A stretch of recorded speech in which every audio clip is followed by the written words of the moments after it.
Most people don't fail in business because they're lazy. They fail because they make the wrong type of decisions when money is involved. Today we're not talking about motivation. We are breaking down how business thinking actually works and why most people never escape the poor cycle. Okay, let's unpack this. Yeah, let's get into it. Today, we are strapping in for a deep dive that really cuts through all the usual motivational noise. Rather fluff. Exactly. Yeah. We're getting right down to the fundamental, the brutal truth of business success. Yeah. We're talking about foundational rules that translate directly into sustained profit. Exactly. Our mission today is it's laser focused on the most basic critical outcome for anyone running a business, especially small and medium enterprises. Which is what? Making money. Yeah. Achieving sustainable profit and then scaling that profit. And we have to look at this in the context of a world that is just, well, it's highly disruptive. Right. You've got relentless technological change, the emergence of AI tools everywhere. Massive global instability. It's a lot to navigate. It is. And our source material for this deep dive is, it's steeped in hard-won practical wisdom. It features core insights from a highly successful entrepreneur and one of India's top business coaches, Rajiv Talreja. This is a guy who has successfully taught thousands of small business owners how to survive and thrive. And not just in the good times, but during tough competitive times. He's not talking theory. No. He's talking P&L reality, profit and loss, what actually works. And what's fascinating here, I think, is the core premise. We are looking for the fundamental foundational rules of making money that are, well, they're immutable. They don't change. They don't change. It doesn't matter if you're a single-person consulting shop or a mid-sized manufacturer. And we're deliberately looking at opportunities for people like us, right? The people who, they won't be raising hundreds of millions of dollars of venture capital. We aren't interested in the Ambani or Adani megastructure plays. No, this is about actionable strategies that produce wealth generation engines for the average entrepreneur. So think of this as an immediate MRI scan for your business health. I like that. An MRI scan. We're going to give you the checklist, the 10 core fundamentals you need to nail down right now to position yourself for, well, not just for survival in the coming years. No, this is about wealth creation, significant wealth creation by 2026 and beyond. Okay, so let's start with the most critical foundational rule. The one that, it dictates almost everything else. The brutal truth about customer targeting. Exactly. This is where we have to address the biggest misconception that plagues business owners, especially if you're operating in a large emerging market. Like India. Like India, exactly.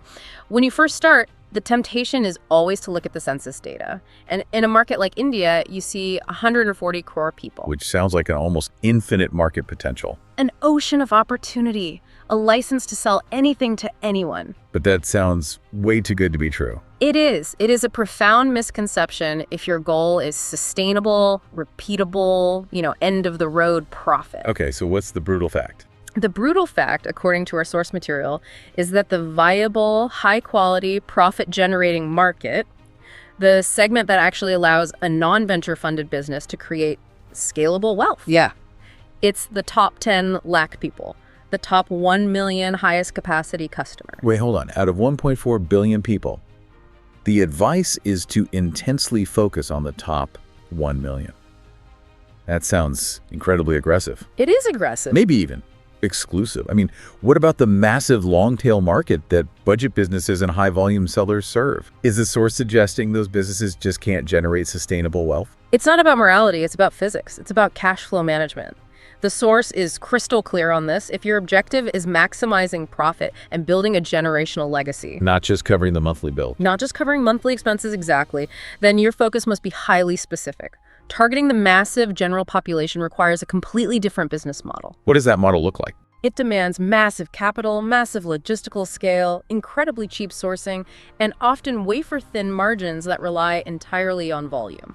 So if you're targeting 140 crore people, you are automatically competing with the biggest players who can absorb those razor-thin margins and massive logistics costs. Precisely. For the normal entrepreneur, if you are targeting 140 crore, you are targeting nobody efficiently. You're just spreading yourself too thin. So thin that you achieve shallow results everywhere and deep profit nowhere. The entrepreneurs who build predictable wealth are the ones who intensely serve that top, say, but 1% of the market because they have the capacity to pay the price that allows for the trinity of margin. Which we are definitely going to discuss later. Oh, yes. That makes the mission immediately clear for you, the listener. You need to critically evaluate this right now. Is your current product or service strategy aimed at solving the problems of the mass market? Or are you intensely focused on serving this profit-generating segment of the top 10 lakh? And if it's the latter, the next question is obvious. How do you even identify those top 10 lakh people? You need a framework, a simple filter to weed out the customers who will just drain your time, drain your resources. Which brings us to a foundational framework that, it never fails. Yeah. The MAN principle. MAN, money, authority, need. This defines the right customer in any transaction, right? It doesn't matter if you're selling a 500 rupee service or a 5 crore product. Let's break it down. M for money is your baseline. Who actually has the financial capacity, the disposable income, or the corporate budget to pay for your product at the price you need? The price that meets your profit goals. Yes. If they don't have the capacity, you are compromising your financials from day one.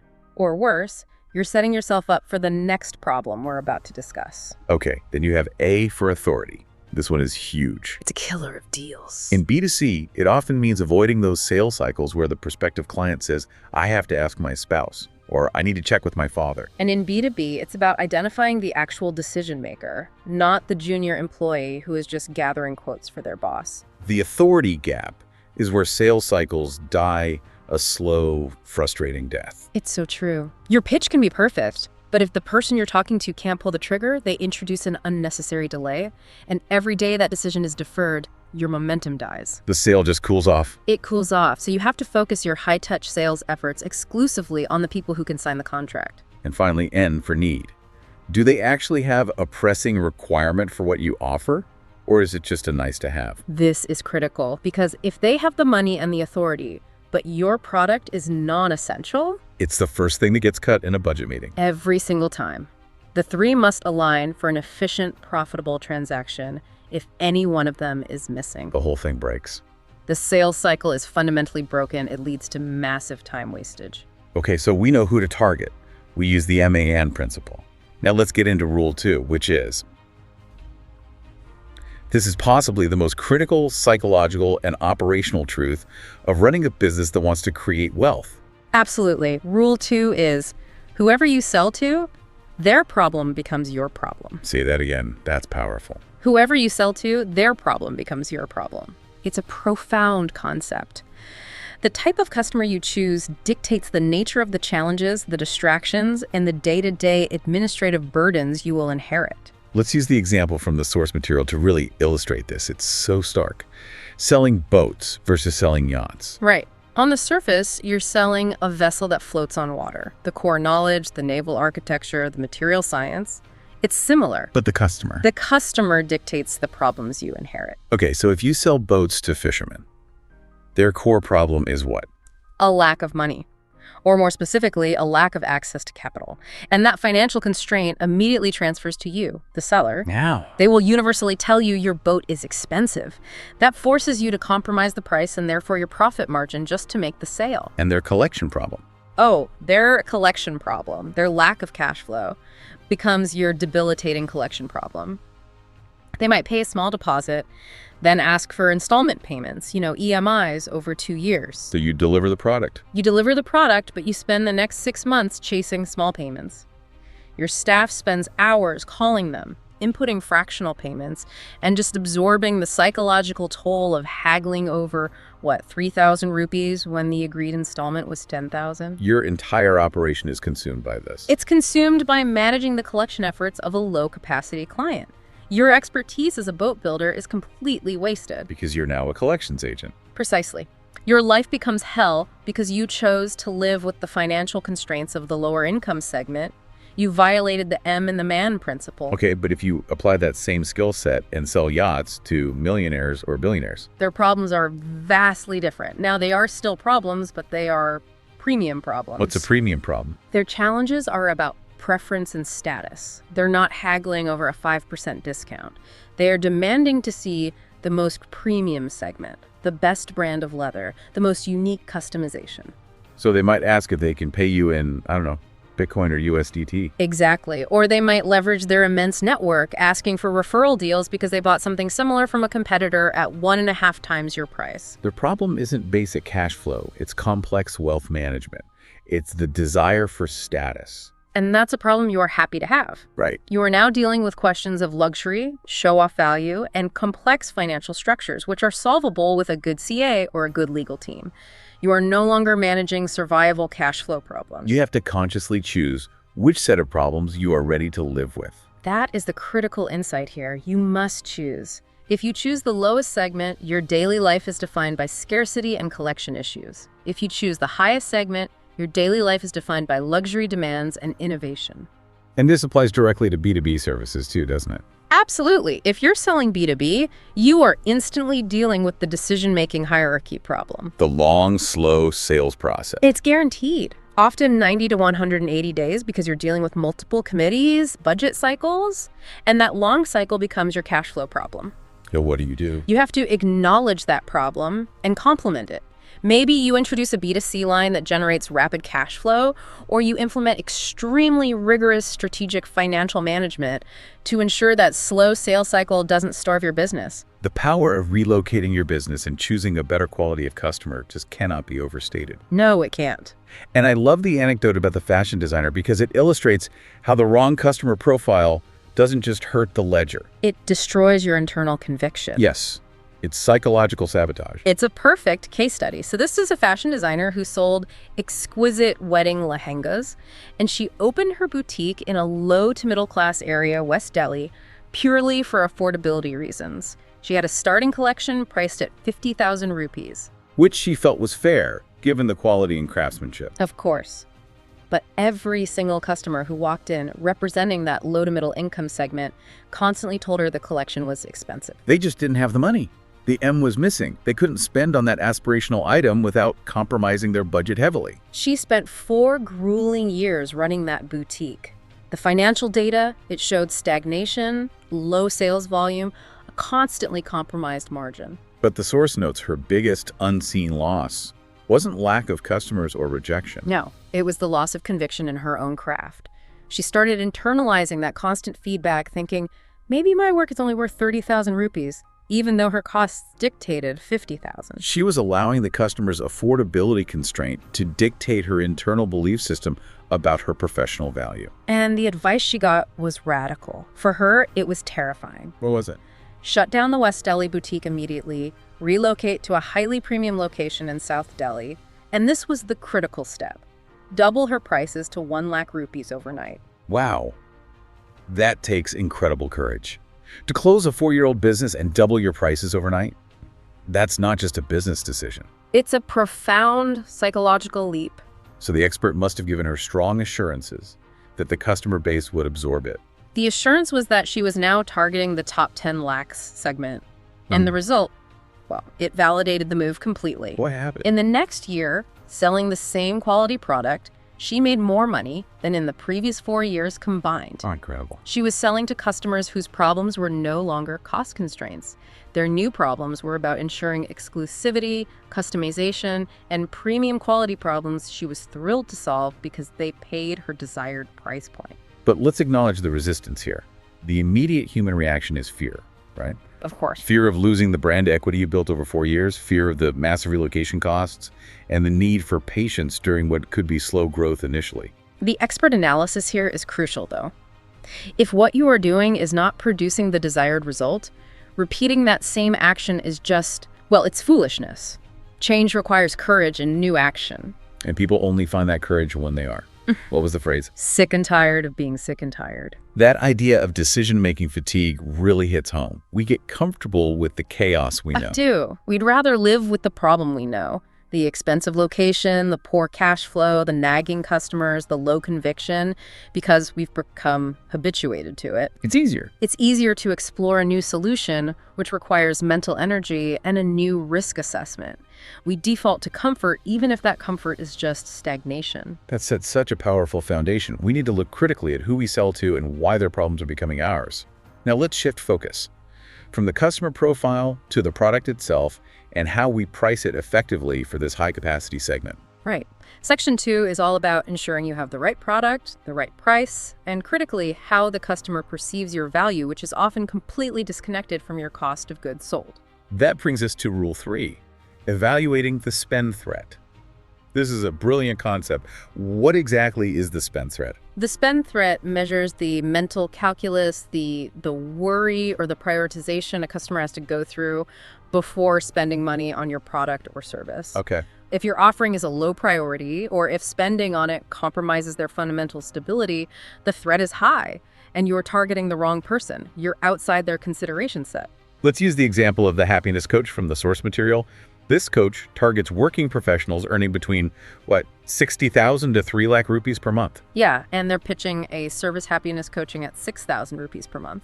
Now, let's do a quick financial breakdown for the high end of that spectrum. A corporate executive earning 3 lakh a month in a major metro like Mumbai or Delhi. This person might feel wealthy on paper, but their expenses are massive and non-negotiable. Right. They're dealing with a hefty EMI for a home or a car, easily consuming 80,000 to a lakh monthly. School fees for 2 children in a decent school can run up to 2 lakh annually, which is another huge monthly expense. Then add utilities, domestic help, food delivery, fuel, subscriptions. So the analysis showed that this executive's fixed and essential expenses might already be pushing 2.5 to 3 lakh. They're living paycheck to paycheck, likely running high balances on credit cards just to maintain their perceived lifestyle. So asking this person for 6,000 rupees a month for happiness coaching, that's not asking for a small luxury. No, you're asking them to choose between their basic financial stability, maybe a week of groceries, or delaying a critical car repair and your non-essential long-term therapeutic service. Your product presents a massive spend threat. Exactly. They might genuinely need inner work, but their survival priority overrides the need for happiness at that moment. So the coach's initial conclusion, people don't need inner work, was fundamentally flawed. It was completely flawed. They were just targeting people who couldn't afford to prioritize it. The money and the need existed, but the prioritization was wrong. So who was the better target? The better target, according to the source, would be the spouses or family members of film stars, politicians, or high-profile celebrities. They have the money, they have the time, and often, due to the high-pressure environment of fame and politics, they have a genuine, deep-seated need for inner work. And crucially, they have the financial runway. The cost is negligible for them. For them, 6,000 rupees is nothing. They would happily pay 60,000, not just 6,000, because the spend threat is completely absent. The purchase is emotional, driven by need, and their capacity, the M, is huge. This principle applies so directly to business services too. Let's look at the classic struggle of a digital marketing agency trying to scale. That's a textbook example of misidentifying the spend threat. Many digital marketing agencies start by targeting small businesses with, say, a 1 crore annual turnover. That's about 8 lakh in monthly revenue. Seems like a decent prospect on paper. It does. Then the agency comes in, armed with data and a slick presentation, explaining the necessity of modern content, strategy, editing, optimization. And they request a professional 1 lakh per month retainer for full service. Now look at the reality of the business owner with 8 lakh in revenue. Their priorities are survival. They need to pay 6 to 8 salaries, cover a high commercial rent, manage supplier payments, and take some money home to feed their family. That 1 lakh retainer is a huge chunk of their revenue. It's 12.5%. And it's going to a service that needs a 6 to 9 month runway to show even marginal positive results. The small business owner is essentially being asked to risk 9 lakh rupees before seeing a return. They lack the financial runway and the security. So they try for 3 months, they pay 3 lakh, they panic because they see no immediate results, and they quit, feeling discouraged. And the agency complains that the customer lacks vision. The irony is the agency's the one lacking the vision. They're targeting a customer for whom that 1 lakh retainer is a significant spend threat, right in line with their most basic survival needs. The better target would be The top 1% or large enterprises, a manufacturing company doing 200 crore in turnover. They're focused on market share, brand popularity, long-term positioning. A 1 lakh monthly retainer is nothing to them. they have the runway, the capacity, and the patience for a 6 to 9 month strategy to mature. That connection is crucial. So once we select the right high-capacity customer who doesn't experience a high spend threat, how do we price? Right. That brings us to Rule 4. Reverse pricing. This is a fundamental shift in economic thinking that the old industrial models just didn't account for. We have to throw away the old school model cost price plus profit equals selling price. That linear thinking is completely irrelevant now. In the age of perceptive value and specialized services. Right, so today's pricing starts in reverse. It begins with the perceptive value, what the customer is willing to spend, and then you work backward. So the formula is perceptive value minus your desired margin equals the cost at which you must achieve operational efficiency. Exactly. You don't ask what it costs you to make. You ask what the top 10 lakh customer is willing to pay you. So the key variable is the perceived worth, which is often based on emotion or status, not the actual production cost. Yeah. So how do we define, and more importantly, how do we inflate this perceptive value? The source material defines it as the value derived from emotion, status, or the unique experience you provide. The example of the Diljit Dosanjh concert is perfect. Right. You might pay 15,000 rupees for a ticket, even if the venue is subpar, the sound is muddy, and your sightlines are terrible. Why? Because the actual value isn't the quality of the acoustics or the visibility. The value is the story. It's the experience. It's the ability to show off on social media, the fact that you were there and are now part of that exclusive narrative. That feeling or status is the perceptive value. Exactly. And if you're selling a commodity, this is difficult. But if you're selling a product or service with a high-touch element, a unique brand, or a luxury component, you have to constantly test and enhance that perceptive value. So how do we create that? Especially if we're new or small and don't have the status of an established brand. The sources list a few core ways. First is credibility and track record. This is about proof.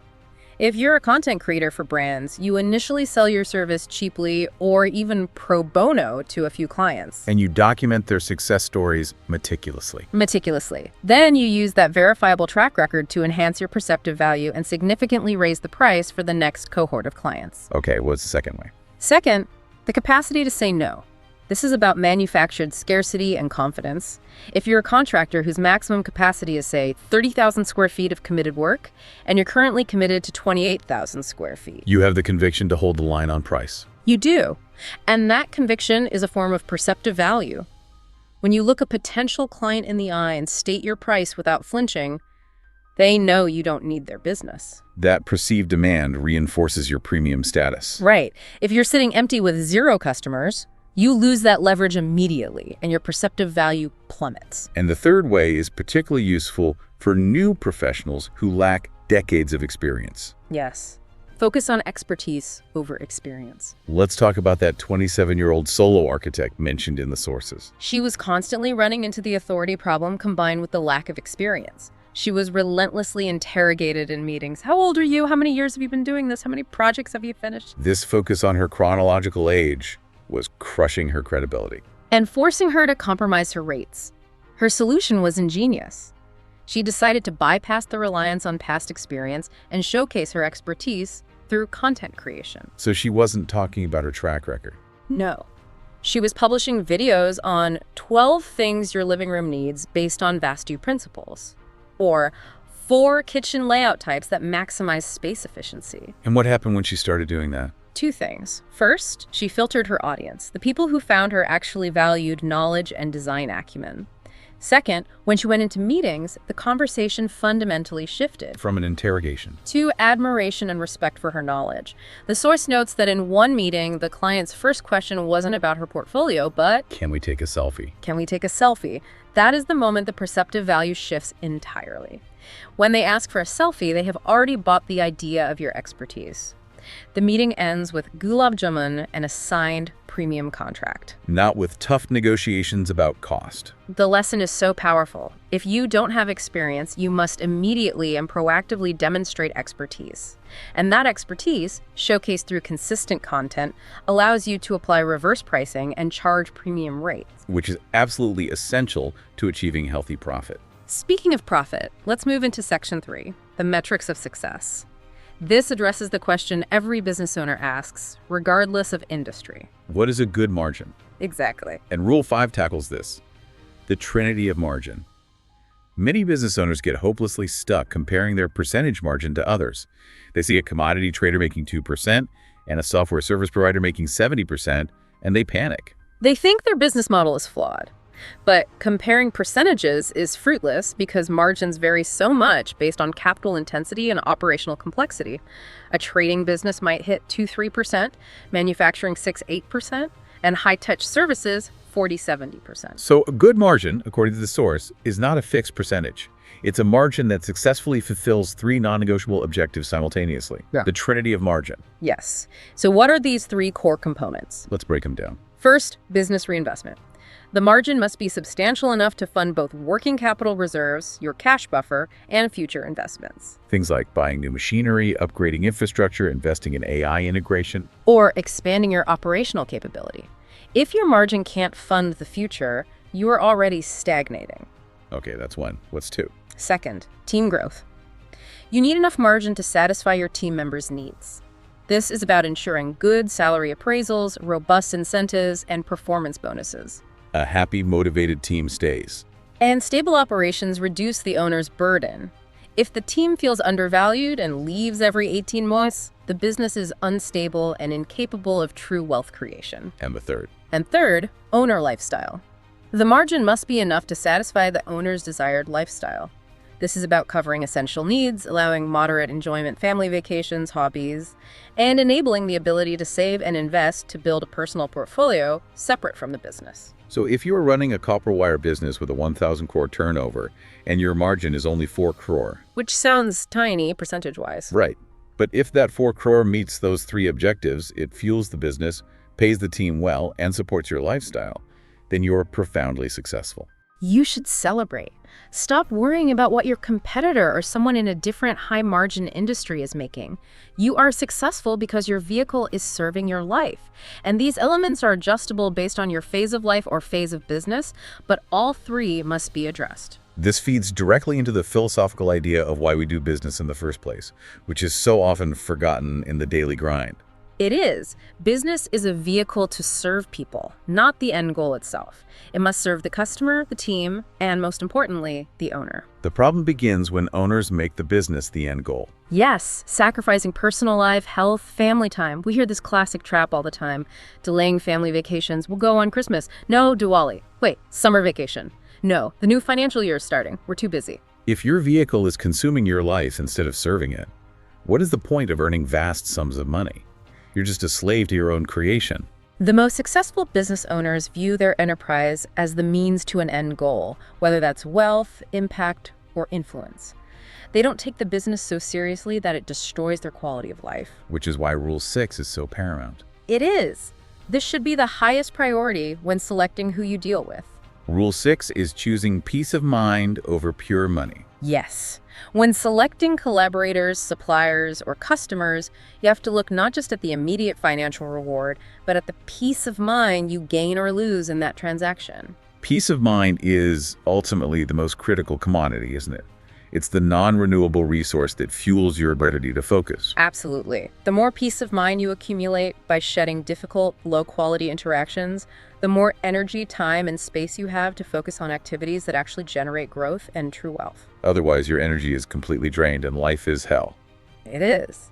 This principle emphasizes the absolute necessity of avoiding the cash amar. Okay, we need to clarify that term for our international audience. Yes, the source uses the term kash amar, which translates loosely to the one with the wish or the crying soul.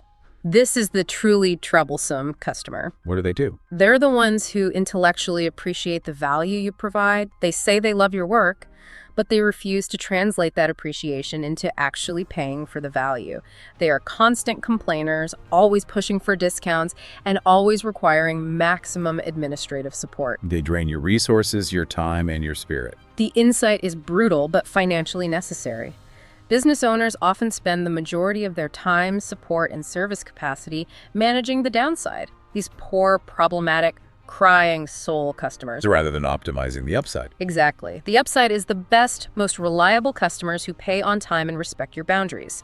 The numbers often bear this out. Yeah. You might find that 80% of your administrative headaches come from 20% of your revenue, all generated by these problematic customers. You have to fire them. If you possess the wisdom and courage to fire those toxic clients and optimize your upside-focusing resources and time on your best customers, you will grow effortlessly. If you spend all your time managing the downside, putting out fires started by the Kashamar, you will never grow beyond stagnation. You have to prioritize dancing at your own wedding and let the troublesome uncles sulk alone in the corner. You cannot appease them all. Consciously choosing customers who respect your time and value is paramount for long-term emotional and financial stability. Let's move to section 4, the external-facing aspects, marketing, branding, and differentiation. How do we proactively generate the high-quality leads that create that upside? This is where we talk about how to proactively generate that upside, which brings us to Rule 7. Rule 7, proactive marketing is mandatory. We have to accept the cold, hard fact that the era where good work speaks for itself is gone. Long gone. The source says that age ended around 1996, and it certainly hasn't made a comeback. Today, every industry is oversaturated and too noisy. It is. If you rely solely on your work eventually getting recognized through silent quality, you are too late. You must speak first, attract people, and then let your work show its capability. Money flows where attention goes, and attention is earned through visibility. The illusion of word of mouth is particularly dangerous for established businesses. The ones that have traditionally relied on reputation.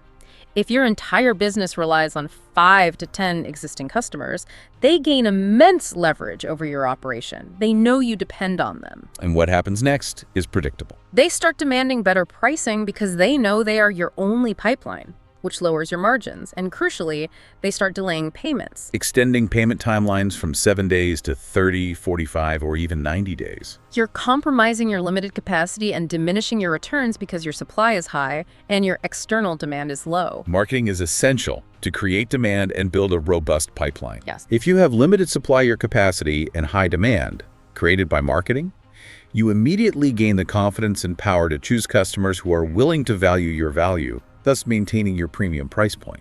Economics 101. High demand, low supply equals better profit.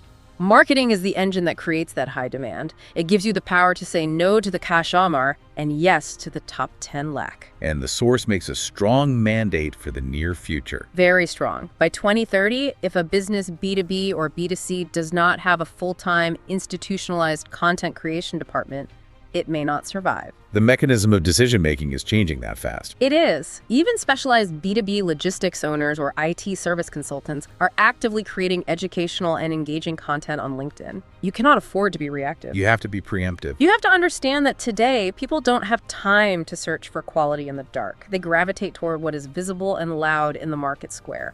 If you are poor at marketing but great at delivery, nobody cares because nobody knows you exist. So when a business commits to proactive marketing, they have to choose a consistent identity for their content strategy. Yes. This brings us to the 3 avatars of marketing. Consistency is key, right? It's everything. You must choose which of these 3 identities, educator, entertainer, or storyteller, best suits your personality and your business, and then commit to it fully. Let's break them down. The educator. The educator rules the world through knowledge. This could be a doctor providing public health education, or for a B2B example, a logistics company posting short videos explaining the daily changes in import tariff codes, or how to navigate new customs regulations. It builds immediate credibility and trust through expertise. Right. Then you have the entertainer. They rule through engagement. This is about making dry topics fun. Like using broken marble pieces to create transition reels, showing the process of sourcing. Exactly. Or for a corporate lawyer, using quick, engaging skits to demonstrate the pitfalls of poorly written contracts. Their goal is to grab attention instantly and build an audience. And the third avatar. The storyteller. They rule through narrative. This is deeply personal. This could be the second generation of a family business sharing the real, raw struggles of the workplace, the generational conflicts, the challenges with adopting technology, the difficulties managing an old-school accountant. That narrative builds deep personal engagement and makes the brand instantly relatable. The resistance to this commitment, though, is often due to intellectual arrogance. What do you mean by that? Many professionals believe that the person who makes the product is superior to the person who sells or markets it. They choose the safety of operations, hiding behind a desk over the visibility of sales and marketing. Which is fundamentally driven by a fear of being judged or rejected in the public eye. Precisely, and that intellectual arrogance prevents them from building true leverage, which brings us right to Rule 8. Rule 8. Brand building is the path to the cream of the market. The business owner who commits to brand building will achieve the biggest wins and command the highest prices. Let's look again at that fantastic analogy of the three furniture players: Mahesh, Mukesh, and Mandeep. Okay, so Mahesh is the freelancer.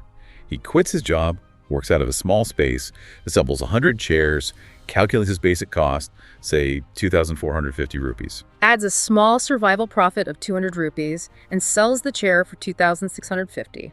He has no brand, operates reactively, and he fights for the absolute trash of the market. Accepting extremely slim profits and high risk. Then you have Mukesh. Mukesh is the survivor. He decides to get professional. He takes loans, rents a retail and workshop space, hires a small team, and registers a professional brand name like Comfort Office Furniture. So his costs are much higher. Significantly higher. He has salaries, rent, software fees, marketing costs. His internal cost is, say, 3,950. But because he lacks differentiation and brand uniqueness, he's still forced to compete at Mahesh's level, maybe selling for 4,500. He's fighting the same low-margin battle as the freelancer, but with 10 times the overhead. He's stuck. He's stuck in the middle, still fighting for the trash of the market because his offering is just another product that claims good quality and competitive price. Then we meet Mandeep, the differentiator and brand builder. Mandeep understands perceptive value. He doesn't rely on door-to-door sales or price comparisons. He posts LinkedIn videos asking, "Are you prioritizing employee wellness?" His content instructs, "Stop buying traditional furniture that ruins posture." He develops a unique selling proposition. Yeah. Bodhi Office Furniture, focused explicitly on employee wellness and productivity enhancement. He doesn't just sell a chair. He creates an AI-enabled app that sizes chairs based on the employee's body composition. He offers a premium replacement guarantee that costs him pennies but is perceived as high value. He positions his service as a solution to retention and sick leave costs. So Mandeep sells the exact same physical chair for 7,000 rupees. He's selling a solution wellness, productivity, a commitment to employee health, and a premium brand identity. He commands the cream of the market because he's successfully used marketing and unique differentiation to inflate his perceptive value. The difference is so striking. Mahesh and Mukesh are judged only on price and basic quality, which everyone claims to have. Mandeep is judged on his unique value proposition and the promise of a superior outcome. And the source defines the biggest failure of any business as not being known by your own customers in your industry. Not being differentiated enough to rise above the noise. And the good news is that brand building for small and medium enterprises is actually easier today than for giants like Coca-Cola versus Pepsi. You don't need billions in ad spend. You need two things: clear definition and consistent messaging. Repetition. That repetition builds the brand and creates the recall that shifts the perceptive value.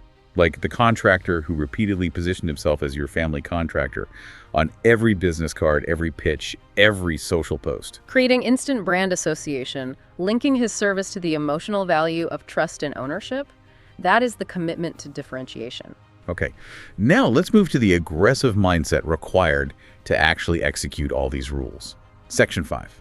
This section focuses on the sheer, relentless effort required for continuous growth and the non-glamorous necessity of systematization. And Rule 9 is about the mindset needed for sales efforts. Rule 9. Sales is a numbers game and rejection is currency. Sales fundamentally requires the highest number of repetitive effort, and this is where most entrepreneurs fail. They stop. They execute initial marketing efforts, but start precisely when they should be starting their aggressive sales follow-up, all due to the overwhelming, often paralyzing fear of rejection. There is a critical piece of wisdom taught in the source that cuts through this fear. The richest person in the room is the person with the highest number of rejections. Rejection is not failure. It is simply proof that you are active and aggressive in the market and playing for high stakes. This presents a stark choice that every entrepreneur faces. You can either be a rejected millionaire or billionaire, or you can be a respected broke person. And most people choose the safety of being respected. They play small, they avoid the awkwardness of follow-up, and they avoid the massive volume of no's required to achieve high volume yes. We can even use the experience of running an enterprise like this deep dive. Every day, our team sends thousands of emails to potential guests, authors, celebrities, experts. And the team is rejected daily by thousands of people who simply don't reply or say no outright. But the team continues to follow up shamelessly, sometimes for months or even years. That aggressive high rejection effort is the proof of capability. That persistence, that ability to take the no personally but not emotionally, is the fuel of scalable growth. You have to cultivate the samurai mindset. Tell them about that. A samurai warrior performed their own death ceremony before battle. By symbolically dying, they had no ego, no fear, and nothing to lose. Apply that to sales. Go into the pitch knowing you already have the worst possible answer, which is no, simply because you don't have the business yet. You're already at zero. The only possible movement is toward yes. Between all those no's, you will inevitably collect the yeses. Don't let your emotional connection to being perceived as too aggressive or unrespected diminish your activity. That leads perfectly to the final, least glamorous, but arguably the most important rule for wealth creation and legacy building. Rule 10. Boring work makes money. The most proven, consistent, and reliable way to achieve scale and predictable wealth is through the tedious, repetitive, systematic work that most highly creative, high-energy business owners hate. What specifically constitutes this boring work that we have to commit to? Creating SOP standard operating procedures for every department and every repetitive activity, documenting process manuals, setting up detailed reporting templates, and religiously inputting data even when it's slow. Training, coaching, holding people accountable to these systems. And critically, creating detailed sales scripts for every situation. What to say when the customer says yes, what to say when they say no, and scripts for 10 other common objections. The trap here is that many owners find the reactive side of business more entertaining. They get a dopamine hit from firefighting. They do. They find it more exciting to jump in and solve a customer conflict personally, or attend a key sales meeting themselves because they believe, I can do it better or faster. This is ego-driven. They avoid the tedious work of creating systems because solving the immediate crisis gives them an adrenaline rush and the temporary satisfaction of being indispensable. And this creates a major divide between two objectives: income generation versus wealth creation. Explain that. If your goal is only income generation covering monthly expenses, then the I approach works. You, the owner, are the central figure, the bottleneck. You're a highly paid freelancer, not a business owner. And freelancing is exciting initially. But it quickly becomes frustrating because you cannot scale beyond your own hours or your own energy. Wealth creation, however, requires a different engine. One that runs without your direct daily input. Wealth creation requires a wealth creation engine driven by a team and rigid systems that execute the boring work consistently. System building and team building are the most boring jobs in the world, the opposite of the entrepreneurial thrill, but boring makes money. You must achieve the maturity level to realize you are building a legacy, not just covering next month's rent. This has been an incredibly hard-hitting foundational checklist for any business targeting success in the coming years. We covered 10 core fundamentals for success in 2026. The necessity of targeting the top 10 lakh market and applying the MAN principle to filter out low-capacity customers. We discussed the psychological and financial necessity of managing the spend threat and using reverse pricing to define value based on perception, not cost. We established the trinity of margin for financial health and prioritizing peace of mind over accepting difficult money from the cash Amar. We mandated proactive marketing, urged you to choose your avatar, educator, entertainer, storyteller, and showed the massive leverage achieved through brand differentiation, the Mandeep effect. And finally, the essential mindset. Seeing rejection as currency and committing to the simple, profitable reality that boring work makes money through systems. The final insight I want you to walk away with is the awareness of knowledge cholesterol. Yes. Many people who listen to content like this know all these principles intellectually. They have the information, but they've not translated that information into action and results. Knowledge is not capability. In the age of AI, where information is instantly available and cheap, knowing is irrelevant. The only thing that matters is the ability to do and produce a tangible, measurable result. That is the proof of capability. Don't let this wisdom become cholesterol in your brain, clogging your action arteries. You need to start doing. So let's end with this provocative thought for you, the learner. The biggest opportunity for massive success today is that most of your competitors are playing for survival, not for winning. They are paralyzed by the fear of failure, the fear of change, and the fear of rejection. So the question to you is, What one principle discussed today? From adjusting your customer target based on the AMAN principle to adopting the samurai mindset in sales. Are you currently rejecting because you fear being seen as unresected or too aggressive? And what specific boring system can you implement this week to conquer that fear? That is your starting point for building a wealth engine in 2026.